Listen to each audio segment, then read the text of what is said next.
أعوذ بالله السميع العليم من الشيطان اللعين الرجيم. بسم الله الرحمن الرحيم. الحمد لله رب العالمين، والصلاة والسلام والتحية والإكرام على سيدنا ونبينا والشفيع ذنوبنا وطبيب نفوسنا رحمة للعالمين أبي القاسم مصطفى محمد. اللهم صل على محمد وآل محمد وعلى أهل بيته الطيبين الطاهرين المعصومين المنتخبين المرتجبين، لا سيما على بقية الله الأعظم روحي وأرواح العالمين لتراب مقدمه الفداء. عجل الله تعالى فرجه الشريف، وسهل الله تعالى مخرجه الشريف، ولعنة الله على أعدائهم أجمعين من يومنا هذا إلى قيام يوم الدين. أما بعد، فقد قال الله الحكيم في كتابه المتين. بسم الله الرحمن الرحيم. من ذا الذي يقرض الله قرضا حسنا، صدق الله العلي العظيم. اللهم صل على محمد وآل محمد. محترم سامعین اور ناظرین، خداوند متعال آپ کی اور منتظمین کی، تمام عزاداران سید الشہداء کی، تمام والنٹیئرز کی، جتنے مومنین مومنات ہیں، ان سب کا اس بارگاہ میں آنا اپنی بارگاہ میں قبول و منظور فرمائے، اور اس صفحے عذاب کی صدقے پروردگار ہمارے صغیرہ کبیرہ گناہ معاف فرمائے اور مرحومین کی مغفرت فرمائے، اور جو مریض ہیں ان کو شفائے کلی عطا فرمائے. خاص طور سے جناب سید ارشاد حسین شاہ صاحب اور برادر شاہد خاوری صاحب جو شدید علیل ہیں، اللہ ان کو شفا نصیب فرمائے، اور جناب مصطفیٰ رزاق صاحب کی سسٹر اور ان کی مدر بیمار ہیں، اور جناب ہاشم کاظمی صاحب کو اللہ شفائے کلی عطا فرمائے. اپنی دعاؤں کی استجابت کے لیے ایک صلوات پڑھ لیجیے.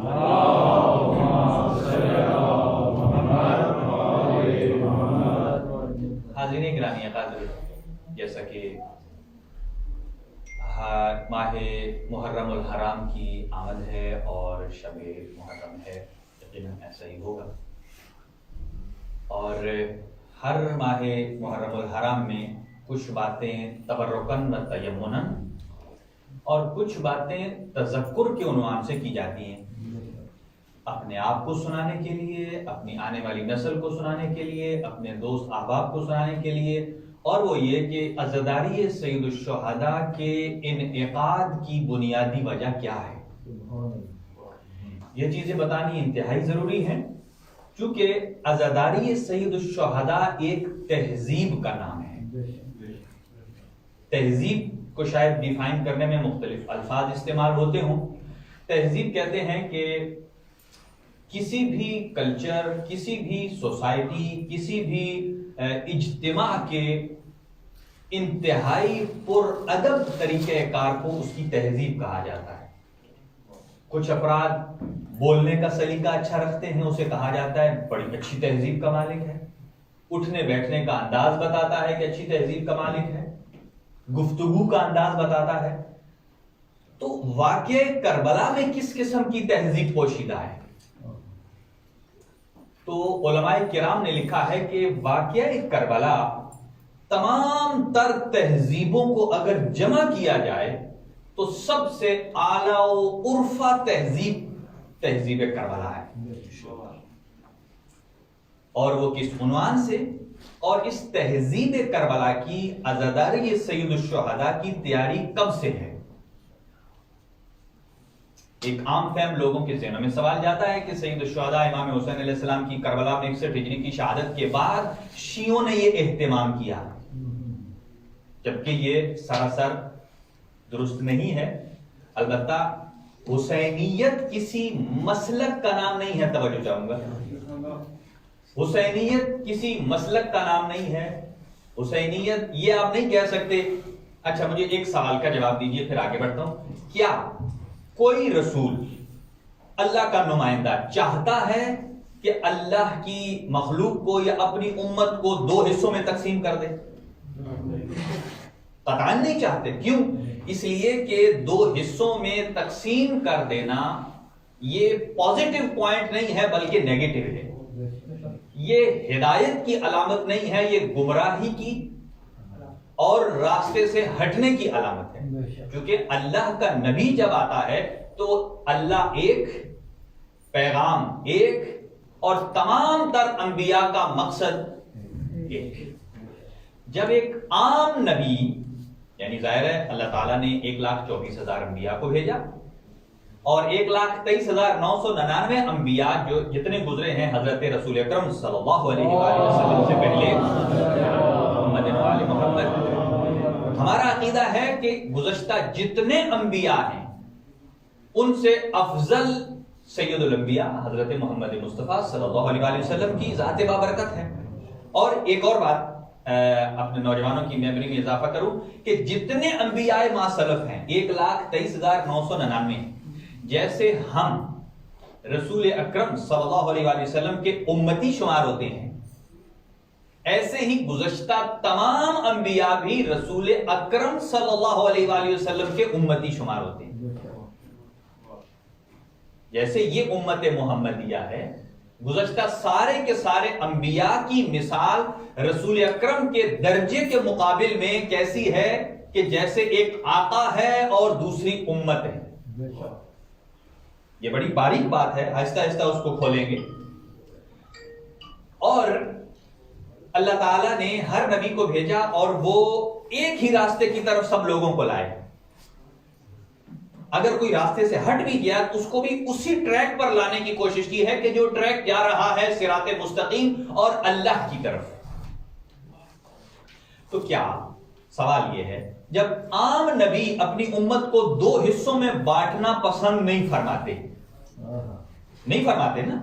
کیوں؟ اگر کریں تو نہ تو یہ مقصد نبوت کے ساتھ جوڑ کھاتا ہے اور نہ ہی نظام ہدایت کے ساتھ جوڑ کھاتا ہے.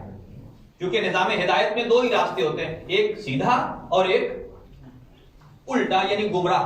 تو ہر نبی چاہتا ہے کہ میری امت گمراہی سے نکل کر ہدایت کے راستے پر آ جائے. طے ہو گیا کہ کوئی نبی نہیں چاہتا کہ میری امت 2 حصوں میں تقسیم ہو.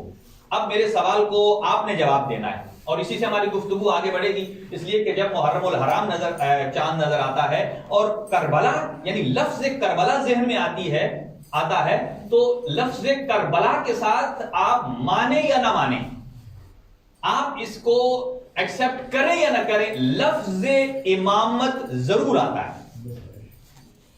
کہ اگر لوگوں نے امام اور امامت کو پہچان لیا ہوتا تو یہ واقعہ کربلا رونما نہ ہوا ہوتا. اس کا مطلب یہ ہے نہ لوگوں نے امامت کو پہچانا ہے، نہ لوگوں نے امام کو پہچانا ہے، اور نہ ہی امامت کو فالو کیا ہے. اگر فالو کیا ہوتا تو دنیا امام حسین کے پیچھے جا رہی ہوتی.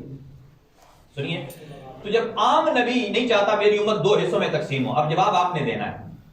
تو کیا جو سید الانبیاء ہیں کیا وہ چاہتے ہیں کہ میرے بعد، میں تھوڑی دیر کے لیے آپ سے معذرت چاہوں گا کہ میں الفاظ استعمال کرنے لگا ہوں، کہ حضور چاہیں گے کہ میرے بعد یہ حصہ اہل تشیع کا ہو جائے اور یہ حصہ غیر تشیع کا ہو جائے؟ قطعاً رسول پاک نہیں فرمائیں گے. کیوں؟ اس لیے کہ نہ تو مقصد نبوت کے ساتھ جوڑ کھاتا ہے، نہ مقصد ہدایت کے ساتھ جوڑ کھاتا ہے. لہذا نبی اکرم صلی اللہ علیہ وسلم نے اپنی 63 سالہ زندگی میں تمام تر وہ اقدامات کیے ہیں کہ جہاں لوگ الگ تھے ان کو جوڑا جائے. اور یہ کیسے ہو سکتا ہے کہ آپ کے جانے کے بعد آپ اس امت کو 2 حصوں میں تقسیم کرتے ہیں وہاں، اور پھر اس کے بعد تھوڑا اور آگے آ جائیے 30 سال بعد، کیا رسول اکرم چاہیں گے کہ میرے بعد ایک حصہ میرے بیٹے حسن مجتبی کے ساتھ ہو اور دوسرا بیٹا ان کے غیر کے ساتھ؟ قطعاً نہیں. اب آ جائیے تھوڑا اور آگے 61 ہجری میں، کیا رسول پاک پسند فرمائیں گے کہ میری امت آدھی حسینیت ہو جائے اور آدھی یزیدیت کی طرف چلی جائے؟ کیا رسول پاک پسند فرمائیں گے؟ اچھا، نہیں فرمائیں گے، یہ آپ کا جواب ہے. اب نیکسٹ سوال ہے کیوں نہیں پسند فرمائیں گے؟ اس لیے کہ حسینیت کی پکچر واضح ہے، اور وہ عرض کیا ہے کہ حسینیت کسی مسلک کا نام نہیں ہے کہ آپ یہ کہیں کہ جو امام حسین علیہ السلام کو مانتا ہے وہ شیعہ ہے، یا جو شیعہ ہے وہ ہی امام حسین علیہ السلام کو مانتا ہے. قطعاً ایسا نہیں ہے، بلکہ بعض ایسا ہو سکتا ہے کہ جو 100% امام حسین علیہ السلام کو مانتا ہے اور ان کی مانتا ہے، اسی کو ہم شیعہ کہتے ہیں. اور کئی افراد ایسے ہو سکتے ہیں کہ جو انیشیلی سٹیج پر ہوں، مثلا آگے بڑھ رہے ہیں، وہ پہلے ہی مرحلے میں شیعہ امام حسین نہیں ہو جائیں گے. پہلے محب ہوں گے، مظلومیت امام حسین سے متاثر ہوں گے کہ اتنا بڑا فرد جس نے مظلومیت کو قبول کر لیا لیکن عدالت پر سودا نہیں کیا، اپنے آپ کو مارا جانا قبول کر لیا لیکن صداقت پر سودا نہیں کیا، اپنی اور اپنے اہل و عیال کی قربانی کو قبول کر لیا لیکن باطل کے سامنے جھکنے کو پسند نہیں کیا. لہذا امام حسین علیہ السلام کی بالکل پکچر واضح. آئیے اس سال ہم یہ کوشش کریں گے سمجھنے کی، جیسا کہ ہر سال ہم اس کو کرتے ہیں. ایک طرف امام حسین علیہ السلام، اذہان میری طرف رکھیے، ٹائم مختصر ہے. ایک طرف ہے شخصیت امام حسین اور دوسری طرف آپ دیکھ لیجئے کہ جو امام حسین علیہ السلام کے متبادل یزید. اب یہاں یزید کے بارے میں کوئی رسول اکرم کی فضیلت کا ایک جملہ دکھا دیجیے. کوئی نہیں ہے. یہ صرف ہم نہیں کہہ رہے کہ نہیں ہے. اگر آپ اجازت دیں تو میں ایک جملہ عرض کروں. اس کا اپنا سگا بیٹا کہہ رہا ہے نہیں. اس سے بڑھ کر اور کیا ہو سکتا ہے؟ اس کا اپنا بیٹا معاویہ ابن یزید. جب دیکھیں کون سیاسی لیڈر ہے کہ جس کو بنی بنائی حکومت مل جائے اور وہ اسے ٹھکرا دے. آج کل کے زمانے میں کوئی ایسا کرے تو لوگ اسے کیا کہیں گے؟ عقل مند نہیں کہیں گے. لیکن اسے حکومت دی گئی اور اس نے کیا جملے کہے. اگر آپ گوگل سرچ کریں، گوگل پر لکھیں خطبہ معاویہ ابن یزید تو آپ کو وہ خطبہ ملے گا. اور اس کے الفاظ یہ ہیں کہ میرے باپ نے کیا کیا. صرف یہ نہیں کہا کہ بعض روایات میں آپ کو مل جائے گا کہ نہیں یہ تو یزید نے امام حسین علیہ السلام کو قتل نہیں کیا، یہ عبید اللہ ابن زیاد نے کیا ہے یا شمر نے کیا ہے. لیکن اس کے جملے سنیے، وہ کیا کہتا ہے؟ قد قتل اطرت رسول اللہ، میرے باپ نے نسل رسول کو قتل کیا. صرف یہی نہیں جملے کہے اس نے. قد قتل ابی، قتل کہا، اقتل نہیں کہا. اقتل کا معنی ہوتا ہے کسی سے کروانا، یعنی اس کا بیٹا کہہ رہا ہے خود کیا. اور اباح الخمر، شراب کو جائز قرار دیا، مباح قرار دیا. اور وحرب الکعبہ، اور کعبہ کو پامال کیا، اس کی حرمت کو پامال کیا. اور کہا ولم اذق حلاوت الخلافہ، یہ کیسے ہو سکتا ہے؟ میں نے اس کی خلافت میں ایک کام اچھا نہیں دیکھا کہ جس کی وجہ سے میں اس کا جانشین بنوں. یعنی اگر انسان تھوڑا سا بھی باضمیر ہو، اسی لیے قرآن مجید کی واضح آیت ہے کہ اگر والد آپ کو اللہ کی دشمنی پر آمادہ کر رہا ہے تو اطاعت نہ کریں. دونوں صورتوں میں ہو سکتا ہے. یعنی کہ اگر بیٹا مسلم ہے، باپ مسلمان نہیں ہے، وہ کہہ رہا ہے یہ کرو، بیٹا نہ کرے. لیکن دوسرا بھی ہو سکتا ہے، اور وہ کیا کہ مثلا بیٹا اچھے راستے پر جا رہا ہے، باپ نے غلط کام کیا ہے، بیٹا اس کا کام کو فالو نہیں کرے گا. یہ بھی ایک راہ حل ہے. اور اس نے آگے جو جملے استعمال کیے وہ کہتا ہے کہ رعینا بذنوبہ، میں کیوں نہیں حکومت کو قبول کرتا؟ اس لیے کہ میں نہیں چاہتا میرے باپ کے سارے گناہوں کا بوجھ میرے اوپر آ جائے. یعنی یزید کا بیٹا یہ سمجھتا ہے کہ اگر میں اس کے تخت پر بیٹھ گیا تو اس کا مطلب یہ ہے کہ جو میرے باپ نے کیا اس کو ایکسپٹ کر لینا. یہی بنتا ہے نا. لہذا اس نے اس سے ہٹ کیا. لہذا دو پکچر واضح ہیں اور آسان ہے امام حسین کو سمجھنا، کوئی مشکل نہیں ہے. اس لیے کہ ابھی آپ دیکھیے حج کا سیزن گزرا ہے، حجاج کرام نے حج کیا ہے، حج بیت اللہ پر قربانی پیش کی ہے. مجھے بتائیے قربانی حضرت ابراہیم پرانی ہے یا امام حسین علیہ السلام کی قربانی پرانی؟ حضرت ابراہیم کی. لیکن آپ نے کبھی سوچا کہ جب محرم آتا ہے تو کہتے ہیں باتیں پرانی ہیں، واقعات پرانے ہیں. لیکن ہم عرض کر دیں آپ کی خدمت میں کہ نہ امام پرانا ہوتا ہے اور نہ امامت پرانی ہوتی ہے، نہ کربلا پرانی ہے اور نہ حسینیت پرانی ہو سکتی۔ کیوں؟ اس لیے کہ چھٹے امام نے ارشاد فرمایا ان لقتل الحسین حرارتا فی قلوب المؤمنین لا تبرد ابدا، کہ جب تک ایک مومن موجود ہے اس کے دل میں عزائے سید الشہداء کی چنگاری اٹھتی رہتی ہے۔ حسینیت حسینیت یزیدیت یزیدیت نائے حیدری۔ اور آئیے حج گزرا، اس کے سیزن میں حضرت ابراہیم علیہ السلام کی قربانی بہت پرانی ہے۔ اچھا، لوگ اپنی اس قربانی کے جانور کو تو رنگین کر کے پیش کرتے ہیں، دکھانے کے لیے پیش کرتے ہیں، اس پہ کسی کو کوئی اعتراض نہیں۔ اعتراض کس پر ہے؟ فرزند زہرا کی قربانی۔ اس کا مطلب یہ ہے کہ کسی نہ کسی جگہ پر تعصب ضرور ہے۔ لہذا حج گزرا، اس کے بعد غدیر میں وہی حجاج کرام غدیر کے مقام پر تھے۔ حضور سرور کائنات صلی اللہ علیہ وآلہ وسلم نے حضور سرور کائنات نے صرف امیر المومنین کی امامت کا اعلان نہیں کیا، یہ نہیں بتایا کہ علی امام ہے، ایک عہدے کا اعلان کیا۔ وہ کیا ہے؟ عہدہ امامت، جو 12 اماموں پر مشتمل ہے۔ عہدہ امامت کیا ہے؟ 12 اماموں پر مشتمل ہے۔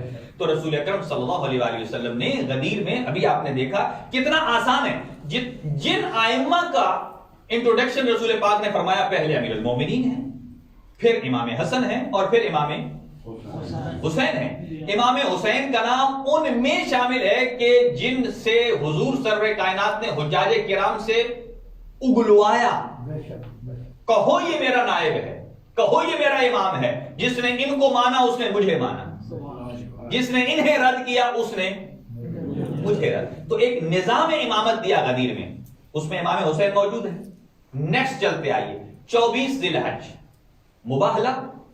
کیا مباہلے میں ان صادقین میں کوئی یزید یا ان کے یزید کے کسی بھی ان کی فیملی کا کوئی ممبر ہے؟ صرف وہی نہیں، یہ صرف اور صرف اہل بیت اطہار ہیں، ان کے علاوہ اور کوئی نہیں۔ اچھا، اس کے بعد آیہ تطہیر 24 ذی الحج کو نازل ہوئی۔ یعنی میں عرض کر رہا ہوں کہ امام حسین کو سمجھنا کتنا آسان ہے۔ آیہ تطہیر انما یرید اللہ لیذھب عنکم الرجس اہل البیت ویطہرکم تطہیرا۔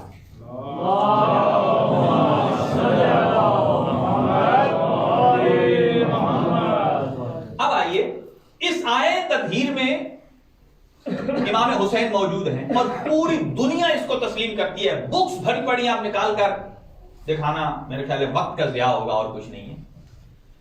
اور اس کے بعد آ جائیے آیہ سورہ مبارکہ حل عطا، جس میں آپ نے یطعمون الطعام علی حبہ مسکینا و یتیما و اسیرا۔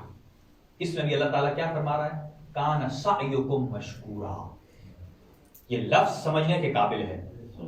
شاکر کون ہوتا ہے؟ شکر کرنے والا۔ اور مشکور کون ہوتا ہے؟ جس کا شکر کیا جائے، جس کا شکر کیا جاتا ہے۔ اس کا مطلب یہ ہے کہ اس کا عمل اتنا عظیم ہے کہ وہ لائق شکر قرار پایا ہے۔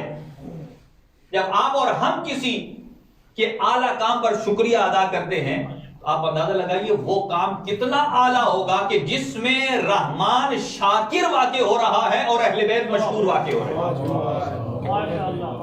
اس میں کوئی دو رائے ہیں؟ کوئی دو رائے نہیں۔ ان تمام تر چیزوں کے ہوتے ہوئے اب آ جائیے کربلا پر۔ کربلا اسی غدیر کے تسلسل کا نام ہے، اسی غدیر کے تسلسل کا نام ہے۔ یعنی اگر آپ اندازہ لگائیے فاصلہ کتنا ہے؟ غدیر کب ہے؟ 10 ہجری 18 ذی الحجہ، اور کربلا کب ہے؟ 61 ہجری 10 محرم۔ کتنا فاصلہ ہے؟ پورے کا پورا 50 سال کا فاصلہ ہے، آدھی صدی کا فاصلہ ہے۔ اور اس آدھی صدی میں امام حسین علیہ السلام نے کتنے نشیب و فراز دیکھے، ان کی طرف میں نہیں جانا چاہ رہا آگے، میں امام حسین کی جانب بڑھنا چاہ رہا ہوں۔ اور وہ یہ پورا سفر کربلا تقریباً 175 ڈیز پر مشتمل تھا۔ جس کی بررسی کرنے کے لیے، جس کو سمجھنے کے لیے افکار کربلا کو سمجھنا، افکار کربلا کو اپنے معاشرے پر نافذ کرنا، اور پھر ہر سال جب محرم آتا ہے تو یہ ہمیں ایک دعوت دے رہا ہے کہ ہم کسی کے عقیدے کو نہیں، اپنے عقیدے کو چیک کریں کہ آیا ہمارا عقیدہ امام حسین علیہ السلام کے عقیدے سے مطابقت رکھتا ہے یا نہیں رکھتا ہے۔ ہم دیکھیں دوسرے کی طرف انگلی اٹھانا آسان ہوتا ہے، لیکن کسی نے خوبصورت کہا جملہ، ایک ادیب ہے انہوں نے کہ اور معصوم کے فرمان کی نشاندہی کی ہے، فرمایا کہ یہ آنکھیں کتنے کلومیٹر دور دیکھ لیتی ہیں، کسی نے کہا 3، کسی نے کہا 6، کہا 6 کلومیٹر دور تک 6x6 نظر دیکھنے والی، تو کیا یہ ادھر تھوڑی سی مڑ کر اپنے اندر نہیں دیکھ سکتی؟ یہ تعجب کی بات ہے نا کہ دوسرے کے عیوب نظر آتے ہیں، اپنے نہیں آتے۔ تو واقعہ کربلا ایک پیرامیٹر ہے، ایک معیار ہے جنتی ہونے کا، جہنمی ہونے کا۔ دیکھیں نا یہاں پر پھر بات ایک نکلتی ہے آگے کہ یزید نے توبہ کر لی تھی، وہ جنت میں جائے گا۔ اب سوال یہ ہے، سنیے گا، کہ امام حسین کون ہیں؟ سیدہ شباب اہل الجنہ، جوانان جنت کے سردار۔ اچھا یہ وہی بات ہے کہ جب ایک آدمی خدا کا منکر ہے اور ایک آدمی خدا کا معاصی ہے، عاصی ہے۔ منکر کیا ہوتا ہے؟ مانے۔ عاصی کون ہوتا ہے؟ مانتا ہے لیکن کبھی فالو نہیں کر لیتا۔ تو دونوں میں سے کون شدید ترین گناہ میں ہے؟ جو نہیں مانتا۔ اس لیے اور دوسرے کے لیے پھر قابل عفو ہے، گنجائش ہے، معافی کا دروازہ کھلا ہے، اس لیے کہ وہ اللہ کو مانتا ہے لیکن اس بات کو تسلیم کر رہا ہے کہ مجھ سے کوتاہی ہو جاتی ہے۔ اس لیے کہ جب یہ اس بات پر انسان ایگری ہو جائے کہ مجھ سے کچھ کوتاہی ہو گئی ہے تو قابل عفو ہے۔ تو یہاں بھی یہی بات ہے۔ ایک طرف امام حسین اور جنت کوئی دو الگ الگ چیزوں کے نام نہیں ہیں کہ امام کہ وہ یزید جنت میں جائے گا، اس کا مطلب یہ ہے کہ امام حسین کو قتل کر کے بھی جائے گا۔ اس کا مطلب ہے دو الگ چیزیں ہیں کہ امام حسین الگ ہے اور جنت الگ ہے؟ نہیں، رسول پاک نے جو یہ پیمانہ دیا ہے الحسن والحسین سیدہ شباب اہل الجنہ کہ حسنین معیار جنت ہیں، حسنین معیار جنت ہیں کہ جو حسنین کی محبت رکھتا ہے وہ جنت جانے کا حقدار ہے، اور جو حسنین کی محبت نہیں رکھتا، آپ دیکھ لیں جس سے آپ کو محبت ہوتی ہے آپ اس کو اذیت تھپڑ مارنا تو دور کی بات ہے، آپ ایک ایسا سینٹنس بھی نہیں بولتے کہ جس سے اس کی دل آزاری ہو۔ کیوں؟ جتنی زیادہ محبت ہے اتنا زیادہ ہم دیکھتے ہیں کہ وہ بندہ ہم سے ناراض نہ ہو جائے۔ تو اچھا اگر وہ جنت جانے کا خواہش مند تھا تو کس حد تک محبت تھی امام حسین سے؟ جملے کی حد تک، طنز کی حد تک، گھر سے بے گھر کرنے کی حد تک نہیں، کس حد تک تھی؟ نہ صرف امام حسین علیہ السلام کو بلکہ پورے کے پورے خاندان کو اس نے پیٹ چڑھا دیا۔ اب آئیے میں ان جملات کی طرف آگے بڑھتا ہوں۔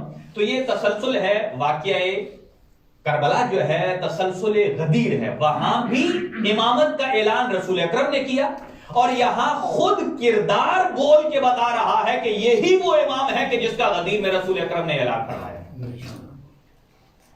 اور جب آ جاؤں اپنے مقصد پر کہ جب امام حسین علیہ السلام تک یہ خبر پہنچی، اور کب پہنچی کہ جب حاکم شام کا انتقال ہوتا ہے، اس کے بعد یزید ابن معاویہ برسر اقتدار آتا ہے، کہ اس نے خط لکھا کس کو؟ ولید کو، گورنر مدینہ کو۔ کیا خط لکھا؟ یہ تمام تر کتاب میں، تاریخی کتب میں موجود ہے، چاہے عامہ کی ہوں یا خاصہ کی ہوں، سب پہ ہے۔ اور اس نے خط لکھا کہ ایسا ہو چکا ہے اتفاق، اور آپ جانتے ہو کہ میرے باپ نے مجھے جانشین بنایا اور اپنی زندگی میں میری بیعت لی، اور یاد رکھیے یزید کو جانشین بنانے والی وہ ان شرائط میں سے ایک شرط تھی کہ جن شرطوں پر امام حسن مجتبی علیہ السلام کی صلح ہوئی تھی، تو باقیوں کا بھی پاس نہیں رکھا گیا۔ اور یہ بھی آپ دیکھ لیجیے ان میں ایک یہ تھا کہ آپ نہیں بناؤ گے اس کو خلیفہ۔ کیوں؟ اچھا اگر تھوڑی دیر کے لیے مان لیے کربلا سمجھنی ہے نا تو یہ جملہ سنتے جائیے، اگر حاکم شام کو اتنا احساس ہے کہ میرے جانے کے بعد اگر میں یزید کو اپنا جانشین نہ بناؤں یا مملکت اسلامیہ کا سربراہ نہ بناؤں تو اسلام خطرے میں پڑ جائے گا، مسلمان گمراہ ہو جائیں گے۔ اگر حاکم شام کو اتنی خبر ہے، اتنا سینس ہے، مجھے پھر بتائیے، پھر تو معاذ اللہ پھر رسول اکرم سے یہ افضل ہو گئے۔ اب میری بات میں بات پہنچا پا رہا ہوں، اس لیے آپ انتہائی انہماک سے سن رہے ہیں، میں اس سے مطمئن ہوں کہ میری بات پہنچ رہی ہے۔ اس کا مطلب یہی سمجھ میں آتا ہے نا کہ حضور اکرم کو اس بات کی خبر نہیں تھی کہ میرے بعد حکومت پبلک گمراہ ہوتی ہے تو ہوتی رہے، کسی اور کو ہے۔ پہلے تو یہ اس کو درست کرنے کی بات، اگر انسان اس سٹیپ کو درست کر لے کہ اگر حاکم شام کو معلوم تھا کہ میں نے اپنے بعد حکومت کو یا مسلمانوں کو بغیر سربراہ کے نہیں چھوڑنا، تو پھر سید الانبیاء تو عقل کل ہے، ان سے بڑا تو اللہ نے کسی کو خلق ہی نہیں کیا۔ اور بلکہ ایک حدیث یہاں تک ہے، اول ما خلق اللہ اللوح، اللہ نے سب سے پہلے لوح کو خلق کیا۔ جب رسول پاک سے پوچھا کہ اس سے مراد کیا ہے، فرمایا اس لوح سے مراد میں مصطفیٰ ہوں۔ اول ما خلق اللہ العقل، اللہ نے سب سے پہلے عقل کو خلق کیا۔ جب پوچھا گیا یا رسول اللہ عقل کیا ہے، فرمایا وہ انا محمد المصطفیٰ۔ عقل کل ہیں، یعنی اس کا مطلب یہ ہے اگر کسی مسلمان کا، اگر کوئی مسلمان اس عقیدے سے پھسل جائے اور وہ یہ عقیدہ کہ سب سے بلند، یعنی یہ مکتب تشیع کا عقیدہ ہے کہ سب سے بلند کائنات کی ہستی کون ہے، وحدہ لا شریک، پروردگار عالم، اور اس کے بعد مخلوقات میں سب سے بڑی اللہ کے اور رسول اکرم کے درمیان کوئی نہیں ہے۔ جب رسول اکرم انبیاء سے افضل ہیں تو کسی اور کی کیا ہمت ہے، کسی اور کی کیا ضرورت۔ اچھا چلیے، جب پیغام آیا، اب سنیے، میں یہیں سے مسائل کو کنیکٹ کروں گا کہ انہوں نے پیغام بھیجا اور حاکم مدینہ کے پاس گیا، 4 آدمیوں کے بارے خصوصاً سنیے گا میرے ان جملات کو، میں بڑی ڈیٹیل کے ساتھ اس کو سٹڈی کر کے آپ کی خدمت میں جملے پیش کرنا چاہ رہا ہوں، کیونکہ نارملی یہ ہے کہ میں خاص طور سے اس سال ایک نئی پریپریشن کے ساتھ، نئے مواد اور نئے میٹر کے ساتھ اپنے سننے والوں کو کچھ ہدیہ کرنا چاہتا ہوں۔ کرنا تو اتنا مواد ہے کہ الحمدللہ اس میں کوئی ایشو نہیں ہے۔ سنیے، جیسے ہی یہ لیٹر وہاں پہنچا اور اس میں کیا جملے تھے یزید کے کہ میرے باپ نے میرے بارے بیعت لے لی ہے اور آپ لوگوں سے بیعت لے لو، اور 4 شخصیات کو نامینیٹ کیا۔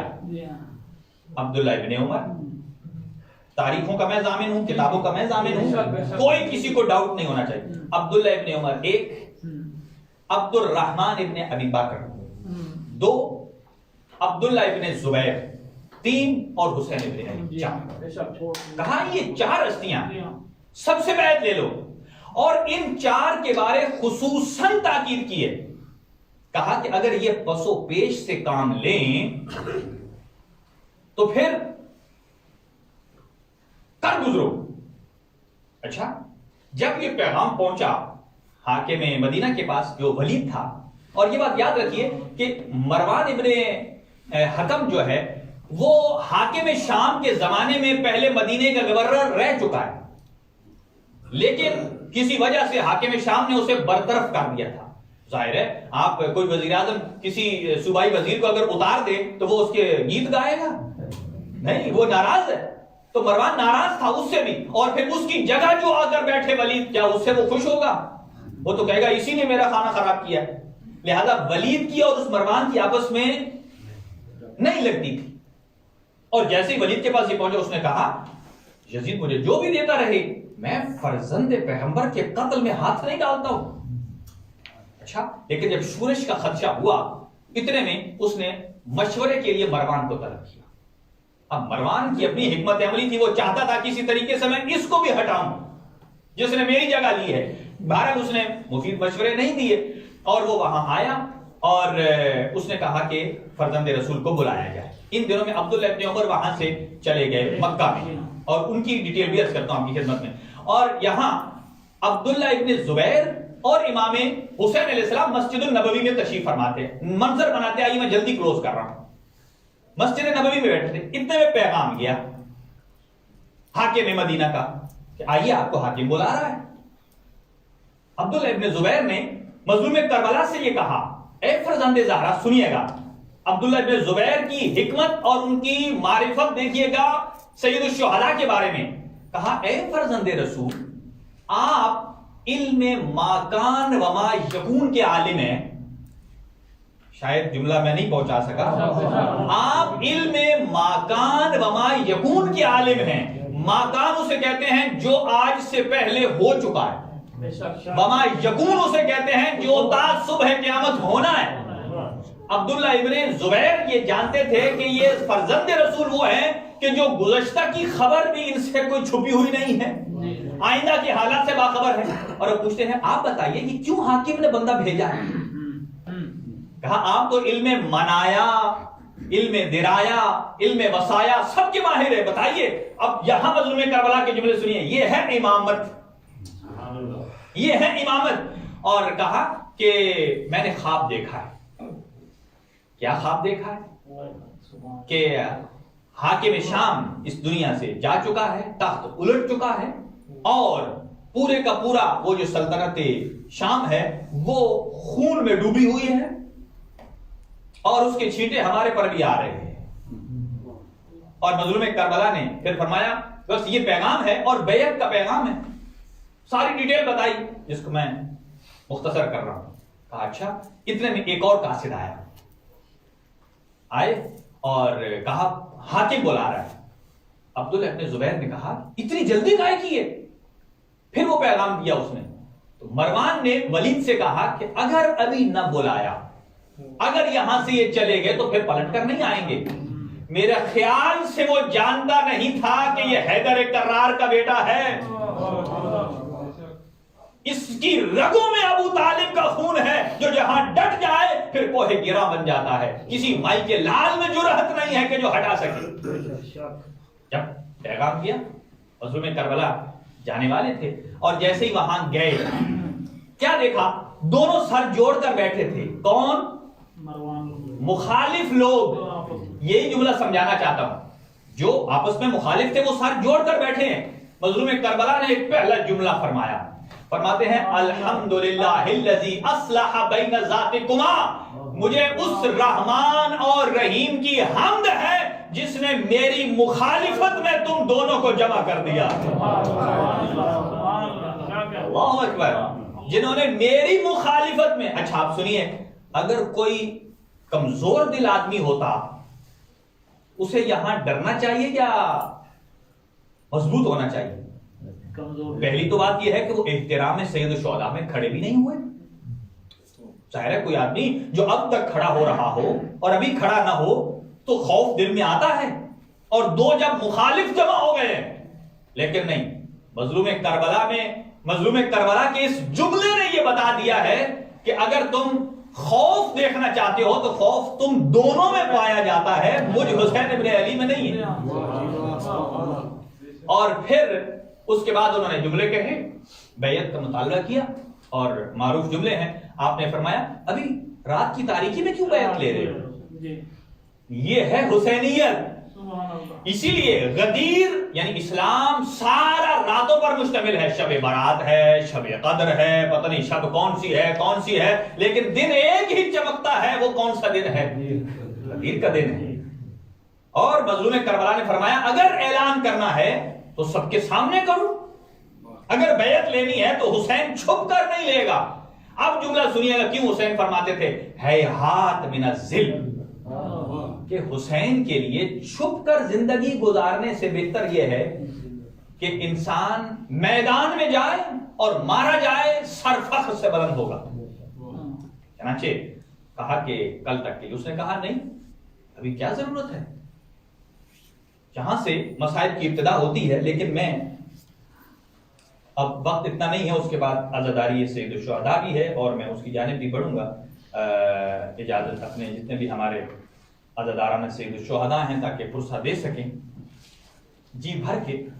اور جیسے ہی امام حسین آنے لگے دربار جانے لگے تو مظلوم کربلا سیدھے نہیں آئے، سب سے پہلے اپنے گھر گئے اور مسافر شام بی بی زینب کبریٰ،